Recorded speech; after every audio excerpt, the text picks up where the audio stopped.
sei que é uma honra para nós sermos ministrados pela palavra que o Senhor colocou no seu coração. Estenda a mão para cá, vamos orar pelo apóstolo. Pai, nós glorificamos, bendizemos ao Senhor, porque o Senhor tem atendido as nossas orações. Hoje está escalado um homem de Deus, que eu sei que estava na agenda do Senhor. O apóstolo Marco Antônio vai trazer uma palavra libertadora, de direção para as nossas vidas. Que o Senhor esteja ungindo, capacitando, e que Ele seja canal de bênçãos para as nossas vidas, em nome de Jesus. Quantos recebem, digam amém.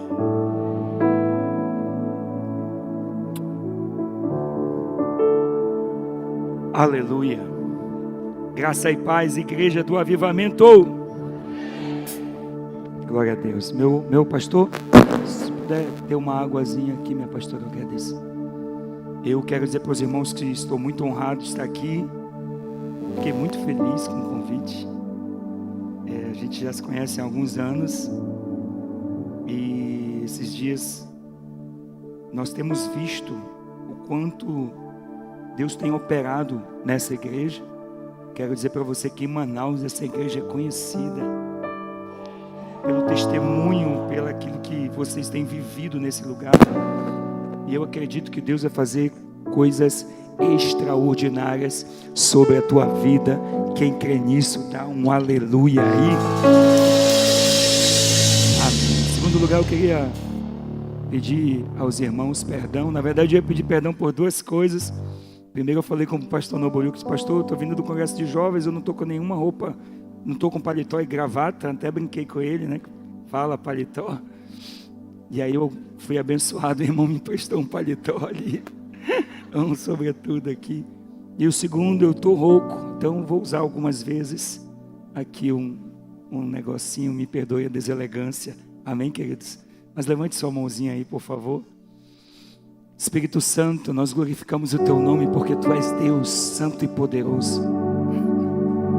Eu creio, Tu és o Senhor desse lugar. Tua palavra nos diz que o Espírito é o Senhor. E onde esse Espírito está, existe liberdade. Eu sei que o Senhor é o Senhor desse lugar. Eu sei que o Senhor é o Senhor dessas ovelhas. Eu sei que o Senhor é o Senhor da igreja. Tu és o Senhor da palavra. Tu és o Senhor do pregador. Tu tens domínio total e absoluto sobre esse lugar. Nós clamamos a Tua presença sobre esse lugar. Nós neutralizamos toda a interferência do diabo contra essas vidas, contra a Tua palavra. Todo nível, meu Deus, de fortalezas da alma, nós desfazemos agora no poder e na autoridade do nome de Jesus, para que a Tua palavra seja ministrada de uma forma extraordinária sobre cada vida aqui, no nome poderoso de Jesus. Quem crê diz aleluia. Glória a Deus. Poder sentar, igreja linda. É muito bom estar aqui. E eu quero falar hoje sobre algo muito importante. Eu e você fomos chamados para viver uma vida extraordinária. Mas para nós entendermos, para que nós entendamos enquanto igreja o poder dessa vida extraordinária, nós precisamos entender que nós temos o reino dentro de nós. Nós vivemos um tempo de uma teologia liberal muito estranha e confusa, que quando aplica algo a respeito da graça, normalmente quando se pergunta o que é graça, o que a igreja responde? Graça é o quê? É um favor imerecido. E aí, se eu for um pouco mais profundo e perguntar que favor é esse, você vai dizer o quê? É salvação, é perdão, é Jesus, a gente nem sabe que presente é esse. Então, como pode a igreja que opera debaixo de um poder para viver a vida extraordinária, muitas vezes sequer entender qual é o poder que está sobre nós? Porque hoje, quando se fala de graça, se fala, eu não preciso mais vir à igreja porque agora eu sou livre, afinal estou debaixo da graça. eu não preciso mais de discipulado, eu sou livre, estou debaixo da graça. Então parece que a graça veio para essa teologia liberal e abriu uma avenida muito larga. Mas deixa eu dizer uma coisa para você: ainda que muitos preguem que o caminho se tornou largo, eu quero dizer para você, o caminho continua estreito. Então o que é graça, meu apóstolo? Graça é o poder capacitador de Deus para que você viva uma vida de santidade. A graça é o poder capacitador de Deus para que você viva uma vida onde você possa perdoar aqueles que te ofenderam. A graça é o poder capacitador de Deus que vem sobre a tua vida para que você possa viver uma vida que agrade ao Senhor. Diga aleluia. A Bíblia diz que a graça é um dom gratuito. Graça do grego charis, dom do grego carisma. Então o dom é uma habilidade que a graça nos dá. Então graça não é algo que somente nos leva para o céu. A graça é algo que transfere a natureza divina sobre as nossas vidas. E quando essa natureza se manifesta nas nossas vidas, nós podemos viver uma vida de santidade. Diga aleluia. Nós podemos contemplar ao nosso Deus. Diga aleluia. Nós podemos conhecê-lo. É por isso que, como homens e mulheres de Deus, nós podemos viver a vida extraordinária. João no capítulo 15, no versículo 16, onde é que está o irmão do slide? Só para eu olhar para ele de vez em quando. Onde é que ele fica? Ele fica lá atrás. Estou te vendo, irmão, aleluia. Coloca aí João capítulo 15, verso 16, a Bíblia diz assim: não foram vocês que me escolheram, pelo contrário, fui eu que vos escolhi, para que vocês vão e deem fruto, e o fruto não se... Diga, eu fui escolhido. Agora deixa eu dizer uma coisa para você: você não foi escolhido pelo presidente, você não foi escolhido pelo prefeito ou governador, você não foi escolhido por qualquer homem ou qualquer mulher. Quem te escolheu foi Cristo Jesus. Agora, para que Ele nos escolheu? A Bíblia diz que Ele nos escolheu para que dessemos frutos. Mas que frutos são esses, meu apóstolo? Coloca aí, meu filho, João 14, no verso 12, a Bíblia diz: eu afirmo a vocês, isso é verdade. Qualquer um que crê em mim fará obras maiores do que eu faço, e fará obras ainda maiores do que essa. Quem está dizendo isso é Cristo. Agora eu quero que você olhe para esse texto. Tem uma parte que diz aí: qualquer um. Qualquer um pode fazer. Então, se nós operarmos pelo poder da graça, não importa se você é louro, moreno, careca, cabeludo, rei, ladrão, polícia, capitão, não importa o que você é, se você tiver o poder da graça sobre a tua vida, você vai operar debaixo de poder e autoridade. Diga aleluia. Agora eu quero te lembrar que quem escreveu isso não foi Pedro, quem escreveu isso não foi Paulo. Jesus, o próprio Jesus, disse com a sua boca: qualquer um. Eu também quero te lembrar que Ele não disse qualquer pastor, Ele não disse qualquer evangelista, Ele não disse qualquer mestre, qualquer profeta ou qualquer apóstolo. Ele disse qualquer um. Então, se nós recebemos o poder da graça sobre as nossas vidas, existe poder e autoridade para nós trazermos os frutos do reino nessa terra. Diga aleluia. Mas apóstolo, muitas vezes eu não consigo vencer. Perdoe a deselegância, irmãos. Às vezes ela vai falhar. É um outro aspecto importante, deu até uma melhorada, tá vendo? A graça é o que nos capacita para irmos além do que as habilidades naturais podem fazer. Então, se você opera pelo poder da graça, aquilo que naturalmente você não fazia, agora você faz.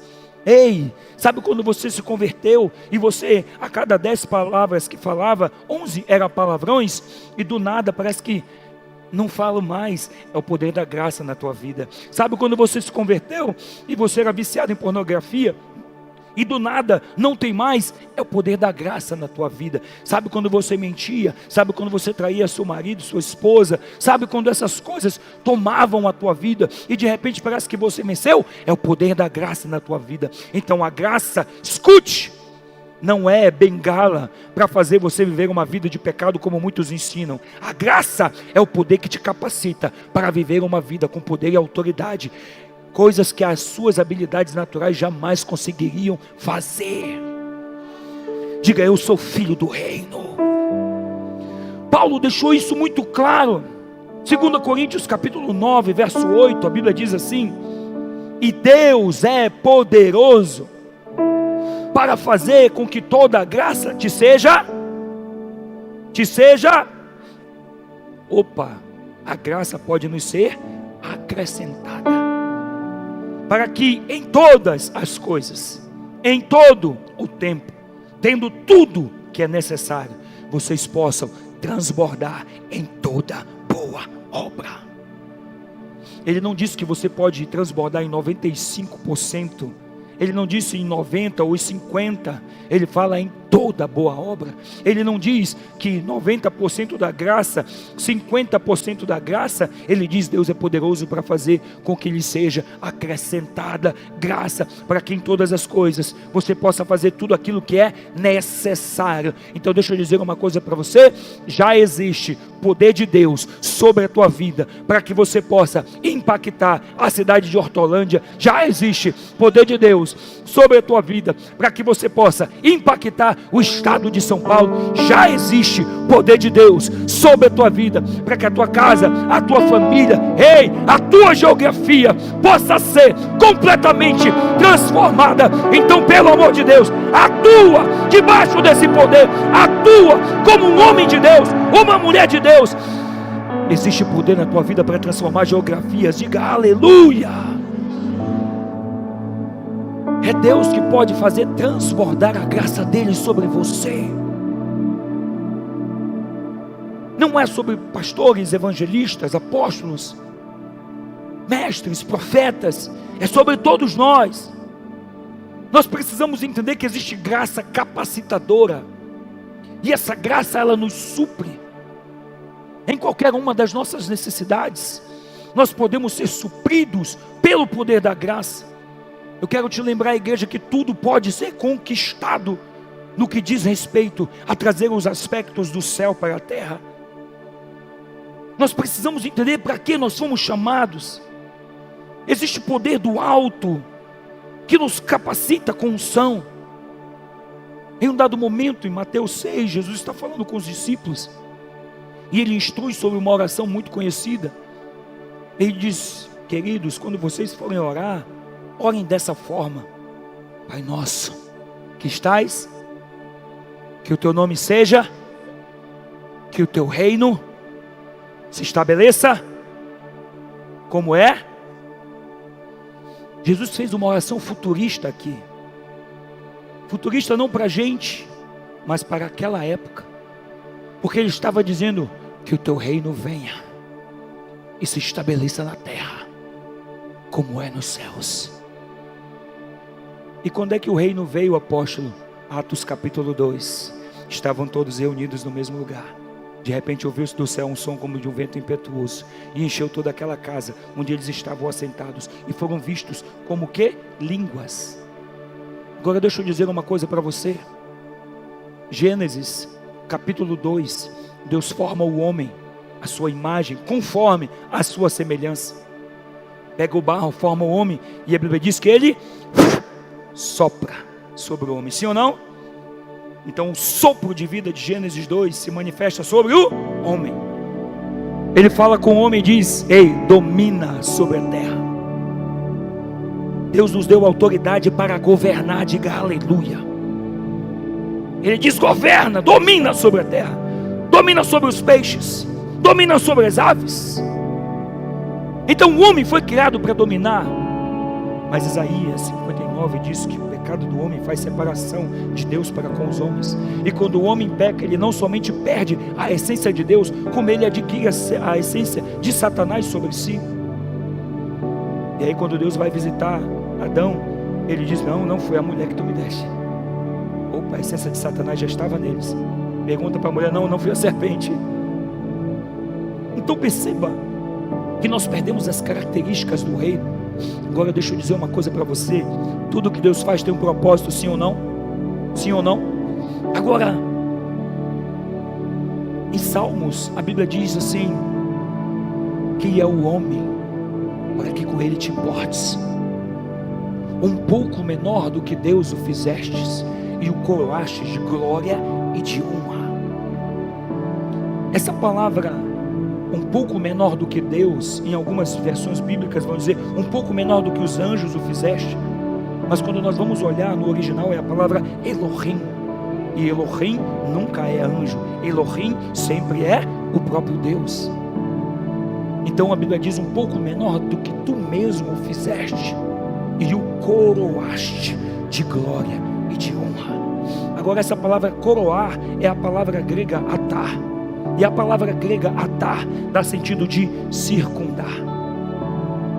Então, quando Deus fez o homem, fez um pouco menor do que ele e o revestiu da sua glória. Agora, Deus fez os animais do campo com roupagem, sim ou não? Sim ou não? Qual é a roupagem do animal do campo?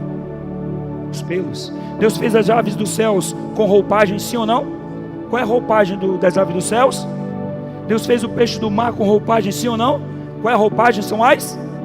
E Deus fez o homem nu, irmãos. Quando o homem peca, a Bíblia diz que ele se esconde. Deus vai até ele e diz: Adão, onde tu estás? Eu tive medo e me escondi, porque eu estava... Quem disse que você estava nu? E diz a palavra em Romanos: todos pecaram e foram destituídos da glória de Deus. Em Salmo diz que Deus nos fez um pouco menor do que ele e nos coroou de glória e honra. Mas em Atos capítulo 2, a Bíblia diz que quando eles estavam reunidos no mesmo lugar, ouviu-se do céu um som como de um... Gênesis capítulo 2, Deus forma o homem e sopra sobre ele. Atos capítulo 2, Deus restitui a unção do homem e sopra sobre eles. E foram vistos como que línguas. A gente pensa que é um isqueirinho caindo na cabeça do crente, aleluia. E foram vistos algo como que línguas que vieram sobre cada um deles, e todos foram cheios do Espírito Santo. Atos 2 nada mais é do que a restituição de Gênesis capítulo 2. Em Atos 2 nós fomos restituídos com o poder que o reino nos dá, a habilidade da graça para fazermos aquilo que naturalmente nunca conseguiríamos fazer. Agora deixa eu dizer uma coisa: se você entender quem você é em Cristo Jesus, você nunca mais vai ficar vivendo uma vida de crente perreco. Eu nem sei se tem essa expressão aqui em São Paulo, mas o crente perreco é aquele crente mais ou menos, que vem no culto só de domingo. Acho que isso aqui não deve ter, mas lá para a Zona Norte, na região norte, tem essas coisas. Aquele crente que vem na igreja, mas continua vivendo a vida de pecado. Aquele crente que vem na igreja, mas continua assistindo vídeo pornográfico. Aquele crente que vem na igreja, mas continua ouvindo o Wesley Safadão, o Pablo Vittar. Se tem alguém que ouve o Pablo Vittar, vem aqui que eu oro, aleluia. Aquele crente que vem na igreja, mas continua com a mesma vida. Deixa eu dizer uma coisa para você: existe uma partícula de Deus dentro de você. A essência divina do reino está dentro de você. O Espírito Santo de Deus está dentro de você. Então para de viver essa vida de quem ainda não tem a graça de Deus sobre você, porque a graça e o poder de Deus já estão dentro de você. Quem pode dizer aleluia? Aleluia.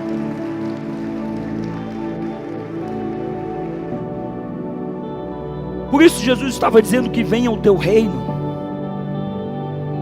Hoje nós pegamos o reino, encaixotamos ele, colocamos uma placa, demos uma estrutura, e a gente fica brigando por causa de espaço, de estrutura e de placa. Dá um recado aí, meu filho, para esses crentes, coloca aí. Quero lembrar para você uma coisa, troca o slide. Quando eu disser dar um recado, você troca o slide. Eu quero te dizer que Jesus deu a mim e a você o reino. Não nos deu religião. Nós não podemos ser movidos por religião, por placa. Nós temos o reino, e o reino é maior do que estrutura. Falávamos há pouco isso.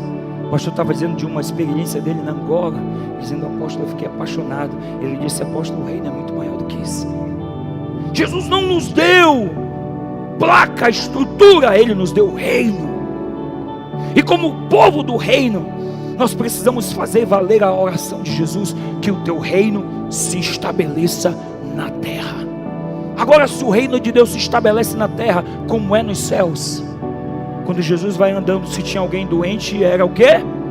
Curado. Por quê? Porque no céu não tem enfermo que seja na terra como é nos céus. Se Jesus ia andando e tem alguém endemoniado, ele era: que o teu reino venha se estabelecer na terra como é nos céus. No céu não tem endemoniado. Então onde o reino entra, ele cura. Onde o reino entra, ele liberta. Agora deixa eu te lembrar uma coisa: existe o poder de Deus sobre a tua vida, para você operar dentro da tua casa. E aí você está dizendo: pastor, por favor, vem aqui e ora na minha casa. Pastor, vem aqui e faz a libertação no meu filho. Ei! Existe autoridade do reino sobre a tua vida. Você pode agir livremente no reino. Você pode orar e mandar esse espírito maligno que está dentro da tua família bater em retirada. Você pode curar enfermos. Existe o poder de Deus sobre a tua vida. Quando Jesus falava essas coisas, os fariseus ficavam com muito ódio, porque eles ficavam questionando algo. De acordo com os estudos, o Messias, quando viria, ele viria debaixo de um conceito desenvolvido pelos seus estudos da antiguidade. Isaías capítulo 9, no versículo 5, a Bíblia diz assim: pois o menino não nasceu, o filho se nos deu, e o governo está sobre os seus ombros, e para o seu reino.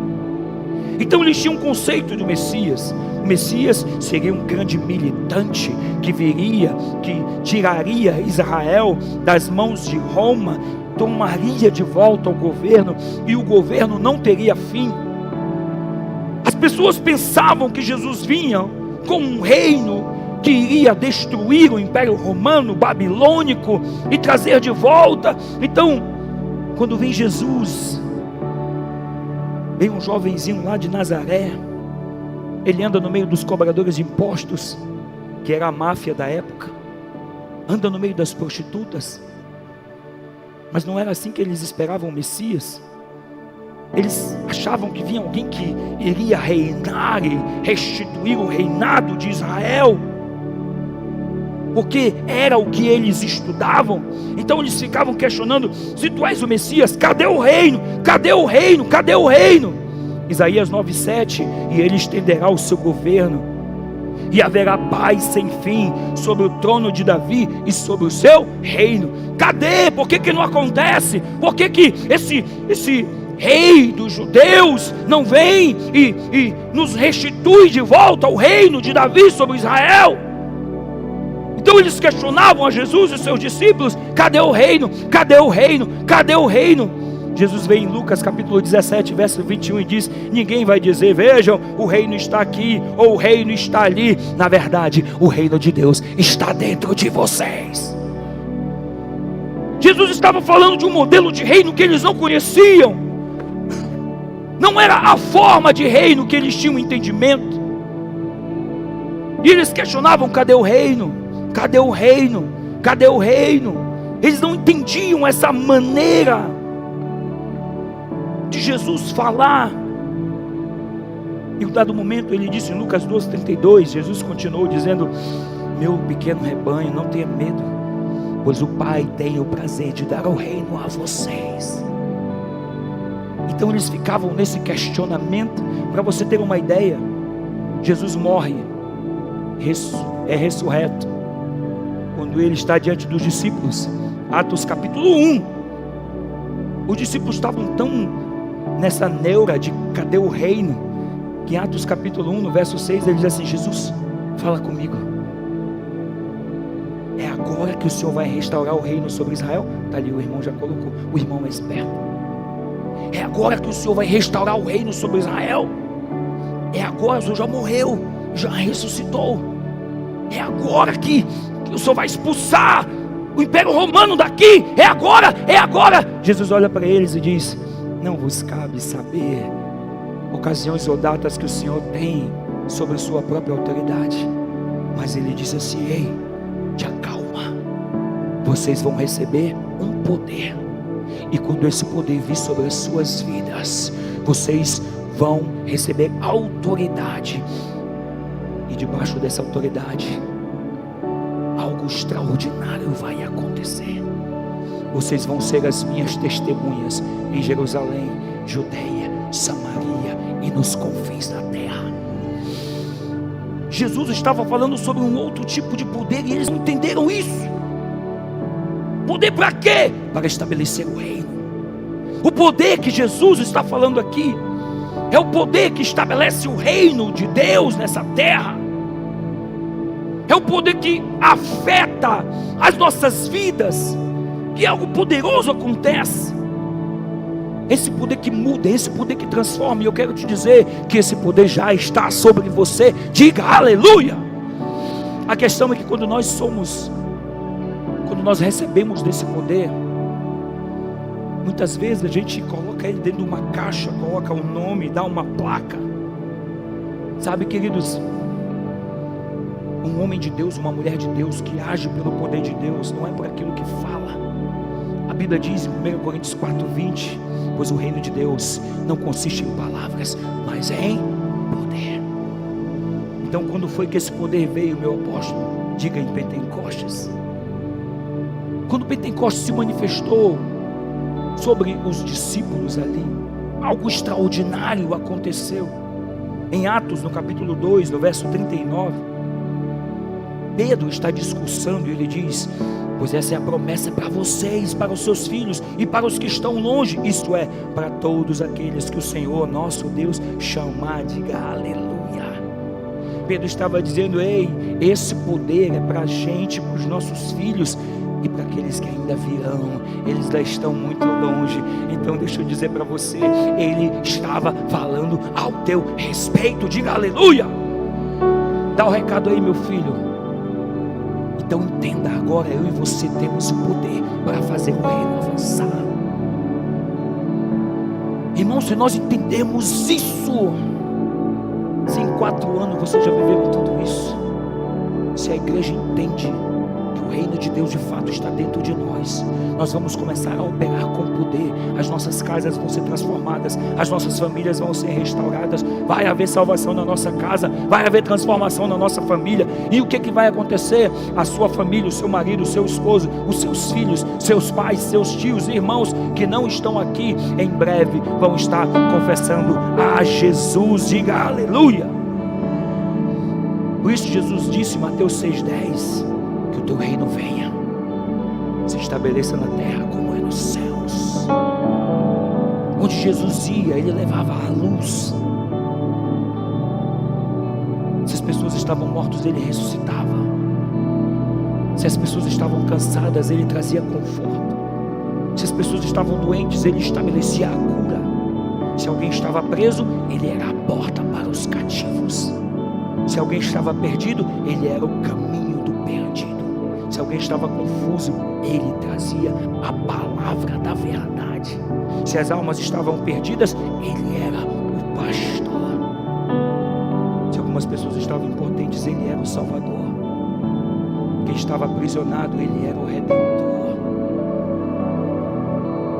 E se eu voltar lá para o começo, quando Jesus diz, no começo desse texto, todos vocês vão fazer as mesmas obras que eu faço, e obras ainda maiores farão.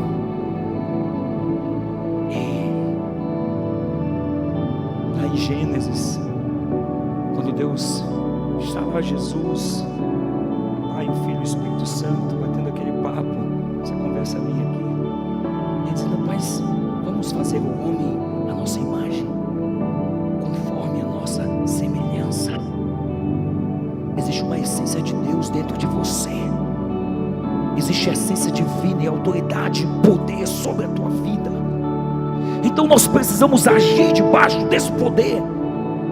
Jesus falando João 14, verso 9 diz: quem vê a mim, meu Pai. Então imagina você ouvindo essas palavras maravilhosas que Jesus está dizendo. Existe poder sobre as nossas vidas, irmãos. Existe poder sobre as nossas vidas. Os discípulos estavam indagando acerca do reino. Jesus falando com os seus discípulos. João 20, 21, 22, ele diz: Pai seja convosco, assim como o Pai enviou a mim, eu vos envio a vós. E dito isso, soprou sobre eles e disse: recebam o Espírito Santo. Agora um ponto interessante aqui, irmãos, é que o reino de Deus estava apenas próximo deles, porque Jesus disse assim: vão e anunciem a todos que o reino de Deus está, que o reino de Deus está, que o reino de Deus está. O reino de Deus não estava dentro deles, estava próximo. É por isso que Jesus, falando sobre João, ele disse: rapaz, de todos os homens nascidos de mulher que passaram na terra, ninguém foi maior que João Batista. Mas ele diz: o menor no reino é maior que ele. Ei, presta atenção nisso. Se ele disse que de todos nascidos de mulher ninguém era maior que João, João era maior que Elias, sim ou não? Sim ou não? Sim ou não? João é maior que Jeremias, sim ou não? João era maior que Ezequiel, sim ou não? Isaías? De todos os homens nascidos de mulher, João era o maior, mas o menor no reino seria maior do que ele. Por quê? Porque João só tinha um reino próximo. Eu e você temos um reino dentro. Você está entendendo? Você está entendendo o poder que está nas tuas mãos? Você está entendendo quem você é? Mateus capítulo 10, verso 1 diz, vou correr aqui, senão vou passar do tempo, o pastor nunca mais vai me chamar. Mateus capítulo 10, versículo 1: e depois de reunir Jesus, os seus 12 discípulos, deu-lhes poder sobre os espíritos imundos, para os expelirem e curarem todas as doenças e enfermidades. Observa isso, capítulo 10, verso 1. Jesus está reunindo os seus 12, liberando sobre eles poder e autoridade. Que poder e autoridade é essa? Verso 7 e 8 ele diz: quando vos o caminho anunciem que está próximo o reino dos céus, cure os enfermos, ressuscitem os mortos, livrem os leprosos, expulsem os demônios. Então eles foram enviados para declarar que o reino estava próximo. Mateus capítulo 6: que o teu reino venha, se estabeleça na terra como é nos céus. Então qualquer coisa que não fosse congruente à atmosfera dos céus, quando eles passassem, deveriam ser transformadas. Se eles estivessem passando, tivesse alguém doente, seja curado. Se eles estivessem passando, tivesse alguém endemoniado, seja liberto. Se eles estivessem passando e alguém tivessem mortos, vive de novo. Nós precisamos entender que nós temos esse poder sobre as nossas vidas. O problema é que a gente fica como um bando de crente, sem saber o que fazer. Me perdoe, meu pastor, mas muitas vezes como igreja nós somos incrédulos. Nós não entendemos o que Deus nos deu. E muitas vezes a gente espiritualiza as coisas, acha que não, mas eu estou passando uma dificuldade, mas eu tenho fé. E aí a gente olha: mas como é que você tem fé, meu Deus? Você está a vida inteira nessa vida que só Jesus dá causa. Não, mas o que importa é que Deus conhece o meu coração. Não é assim que a gente segura? Ora, irmãos, quando eu quero conhecer como é uma árvore, eu vou atrás do coração da árvore, sim ou não? Sim ou não? Sim ou não? Porque quando a gente discipula os irmãos, eles vão dizer: o que importa é que Deus conhece os frutos deles todo lascado, mas Deus conhece meu coração. Então quando eu quero saber como é uma árvore, eu vou atrás do coração dela, sim ou não? Não, a árvore se conhece pelos frutos. Então não adianta você dizer, se os seus frutos estão todos tortos na vida, que Deus conhece o seu coração, porque o seu coração não é conhecido por aquilo que você diz, o seu coração é conhecido pelos frutos que você dá. Perceba que nós temos o reino dentro de nós, e nós podemos viver essa vida extraordinária em todos os níveis da nossa vida. Diga aleluia. Teve um dado momento que Jesus estava falando com os seus discípulos, estava pregando, havia milhares de pessoas lá, e aí Jesus disse: rapaz, esse povo está com fome. Os discípulos chegam até ele e dizem: Jesus, já é tarde, a hora é avançada, esse povo está todo com fome aqui, e agora? Os mesmos discípulos que Jesus já havia enviados para curar, expelir demônios, amém? Aí Jesus olha para eles e diz o quê? Bota aí, meu filho, Mateus 6:37. Jesus diz: rapaz, dê você mesmo de comer a eles. Quando Jesus estava falando isso, Jesus estava falando com a mesma visão de Mateus 6, que o teu reino venha, se estabeleça na terra como é nos céus. Existe necessidade nos céus? Existe necessidade nos céus? Então quem tem um reino precisa viver essa atmosfera. Quando aqueles necessitados e famintos estavam ali, Jesus olha para eles: dê você mesmo de comer. E aí eles respondem dentro de uma visão natural. Coloca aí, meu filho, o próximo verso. Então os discípulos disseram: mas para comprarmos pão para toda essa gente, nós vamos precisar de 200 moedas de prata.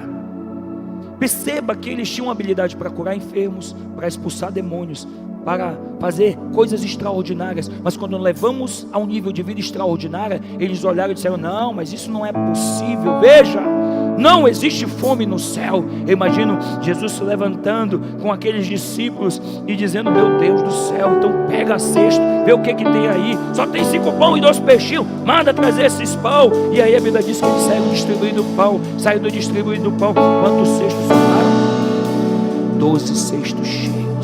Como isso aconteceu? Porque no céu não é que o teu reino venha, se estabeleça aqui na terra como ele é nos céus. Então aprende, crente, está passando dificuldade, usa a tua boca, seja profeta da sua geografia. O grande problema é que a gente ainda não entendeu quem nós somos, e a gente fica brigando pelo troco do pão. Deus não te chamou para viver uma vida lascada na terra, Deus te chamou para viver uma vida extraordinária. Então por que eu não vivo, apóstolo? Porque você não está crendo. Não adianta todo esse poder nas tuas mãos se você não sabe operá-lo. A igreja não sabe nem o conceito da graça, irmãos. É um presente que eu não merecia. Que presente é esse? É Jesus. Tu nem sabe o poder que está nas tuas mãos. Nós precisamos operar como uma igreja que vence. Nós precisamos operar como uma igreja que atua debaixo dos princípios do reino. Para de viver uma vida limitada nessa terra. Mateus 10, 7 e 8, Jesus diz: vão, anunciem, o reino de Deus está próximo. Mas eu quero dizer para vocês que em Pentecoste, dá o recado, meu filho, o reino não estava mais próximo. Agora o reino estava estabelecido na terra. O reino estava estabelecido no coração de homens e mulheres de Deus, que nasceram para ser cheios do Espírito Santo. Esse reino está dentro de mim. Esse reino está dentro de você. Nós precisamos atuar debaixo desse poder, irmãos. João 14,17 diz: o mundo não pode receber esse Espírito, porque não pode o ver nem conhecer, mas vocês conhecem Ele, porque Ele está com vocês. Mas Ele está dizendo aqui: e Ele ainda vai viver em vocês. Isso Ele falou para os seus discípulos. Logo depois, em Atos, se manifestou. Então eu quero te dizer que Ele está em você. Diga: o reino está aqui. Diga: o reino está aqui. Diga: o reino está aqui. Toca no teu irmão e diz: o reino está aí. Nós temos a porção do reino de Deus. Romanos 14:17 diz que o reino de Deus não é comida nem bebida, mas paz, justiça e alegria no Espírito Santo. Existe um poder extraordinário de Deus sobre as nossas vidas, que eleva o nosso potencial potencial. Escuta. Para de viver uma vida de coitadinho. Para de se vitimizar em tudo. Mas eu sou uma vítima da sociedade. Para com isso. E aí quando alguém vai falar alguma coisa, são machista, taxista, esteticista, flamenguista, um monte de ista que estão inventando. Para de se vitimizar. Existe o reino de Deus dentro de você. Começa a atuar nesse reino. Se Jesus disse que a atmosfera dos céus se manifestaria na terra e que o poder de Deus sobre as nossas vidas faria com que esse reino fosse elevado na Judeia, em Samaria e nos confins da terra, eu quero dizer que esse reino chegou em Hortolândia. E se chegou aqui, chegou na tua casa. E se chegou na tua casa, nós precisamos atuar com esse reino. Ei, escuta! Vive a vida extraordinária que Deus planejou para a tua vida. Ele nos preparou para vivermos o extraordinário. Nós precisamos atuar debaixo desse poder. Nós não somos coitadinhos. Nós não fomos largados nessa terra para sofrer. Ainda há aqueles crentes. Mas o inferno é aqui. Vai te dar um pesco-tapa. Queridos, eu e você podemos viver uma vida extraordinária. Vai ficando de pé. Deus quer que você viva algo poderoso. Ele te chama para viver algo extraordinário.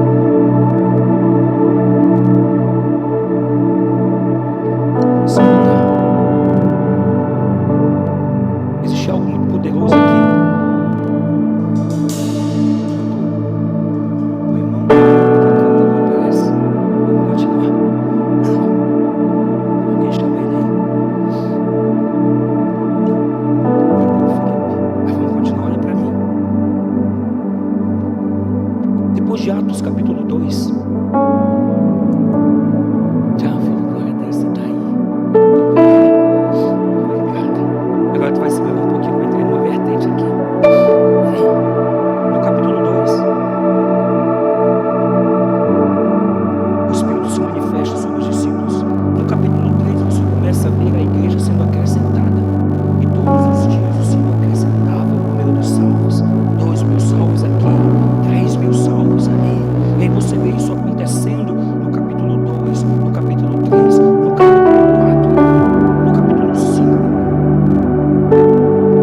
O reino ia se estabelecendo de casa em casa. Diga, de casa em casa. E a igreja se reunia de casa em casa e no templo. E partia o pão comum. Enquanto os discípulos atuavam nesse poder, a igreja se movia com autoridade e multiplicava. Crescia. Você não vê a palavra multiplicação até Atos capítulo 5. Mas em Atos capítulo 5, começou a entrar nas casas.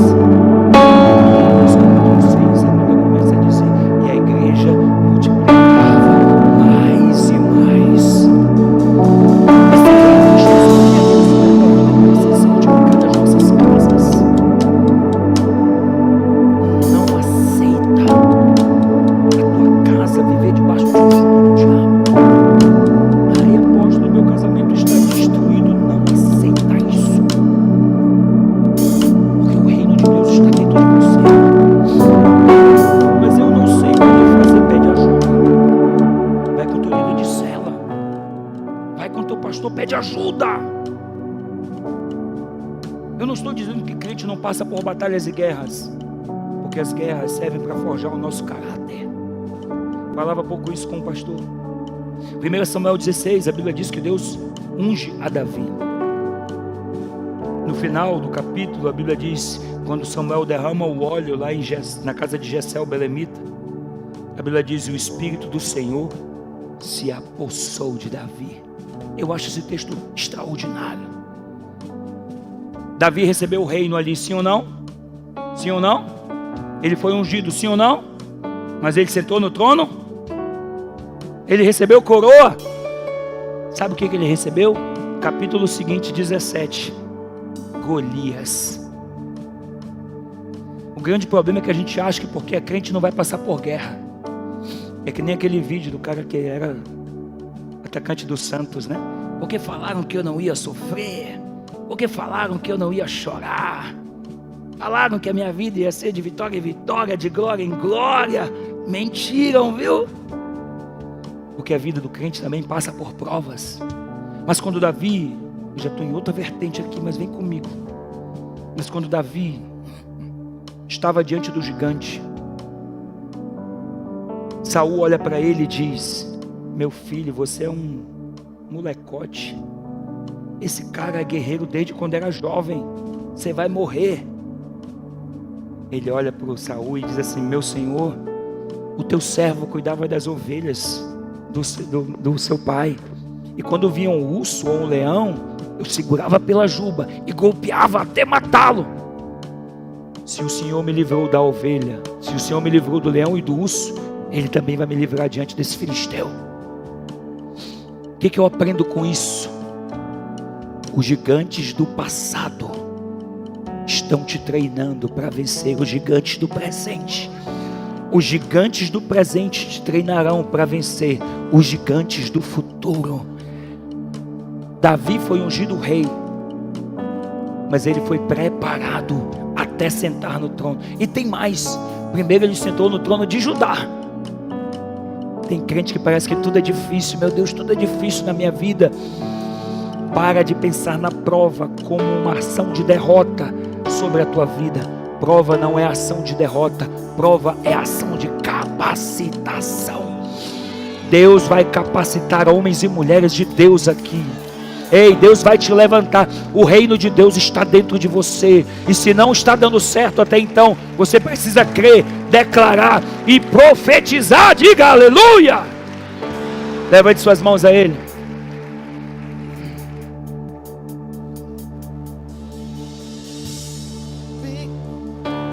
Vem me visitar hoje aqui. Eu quero conhecer mais de ti. Espírito vem, Espírito vem, Espírito Santo. Espírito vem, Espírito vem, Espírito Santo. Eu quero viver algo novo. Diz isso pro teu Senhor. Faz meu coração arder de novo, fazendo todo medo desaparecer, trazendo sobre mim um novo amanhecer. Oh, oh, eu quero viver algo novo. Vem me visitar hoje aqui. Eu quero conhecer mais de ti. Espírito vem, Espírito vem, Espírito Santo. Espírito vem, Espírito vem, Espírito Santo. Mande as suas mãos, diga: Espírito vem. Espírito vem, Espírito vem, Espírito Santo. Espírito vem, Espírito vem, Espírito Santo. Eu quero viver algo. Faz meu coração arder, faz meu coração arder de novo, fazendo todo medo desaparecer, nascendo sobre mim um novo amanhecer. Oh, oh, eu quero viver algo novo. Escuta, em que você quer viver algo novo? Qual é a área da tua vida que talvez, mesmo livre, você continue aprisionado? Muitos de nós, mesmo já tendo sido libertos, continuamos vivendo a vida de quem está aprisionado. É como se fôssemos o filho de um rei que lutou uma guerra contra um reinado inimigo. E o reino inimigo acabou levando o filho daquele rei embora. E agora aquele filho do rei havia se tornado escravo numa outra nação. Todos os anos esse rei mandava uma comissão ir atrás do seu filho e nunca o encontrava. Passou 1 ano, 2 anos, 3 anos, 5 anos, 10 anos, 20 anos depois, aquela criança agora era um homem, filho do rei, mas escravo no território inimigo. No 20º ano, esse rei mandou uma comissão, eles acharam o filho. Quando esse filho entra de volta no reinado, todo mundo feliz, dizendo: o filho do rei voltou, o filho do rei voltou. Na primeira manhã, aquele filho do rei se acorda, e a primeira coisa que ele vai fazer, ele vai ordenhar as vacas. Os servos vão lá e dizem: o que você está fazendo aqui? Eles estão ordenhando as vacas. Não, você é filho do rei, aqui quem faz isso somos nós. Ele sai dali e vai fazer o seu café na cozinha. As pessoas abordam ele: o que você está fazendo aqui? Eu vou fazer meu café. Você é filho do rei, aqui somos nós que te servimos. Depois ele vai pegar uma água para tomar banho. O que você está fazendo aqui? Eu vou pegar água para tomar banho. Não, você é filho do rei, somos nós que fazemos isso para lhe servir. Muitos homens e mulheres aqui passaram muitos anos escravos no território inimigo. Você foi resgatado para o reino, ele já te resgatou, mas você continua vivendo como se fosse um escravo, com os mesmos pensamentos, os mesmos problemas no casamento que o teu vizinho que não tem Cristo vive, as mesmas situações financeiras que o teu vizinho que não tem Cristo vive. Ei, está na hora de nós entendermos: nós já fomos resgatados, nós temos o reino ao nosso favor. Então para de agir como um pobre coitado e entende: você é servo de Deus, você é filho do reino. Então levanta a tua voz aí, e eu queria que você desse comandos de autoridade sobre as circunstâncias, comandos de autoridades sobre esse problema no teu casamento, comandos de autoridade sobre esse problema financeiro, comando de autoridade sobre essa enfermidade. Levanta a tua voz, levanta a tua voz, levanta a tua voz, levanta a tua voz. Profetiza, profetiza.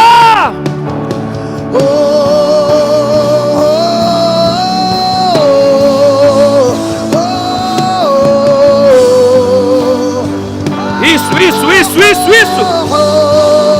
E que se abra os céus, que o teu reino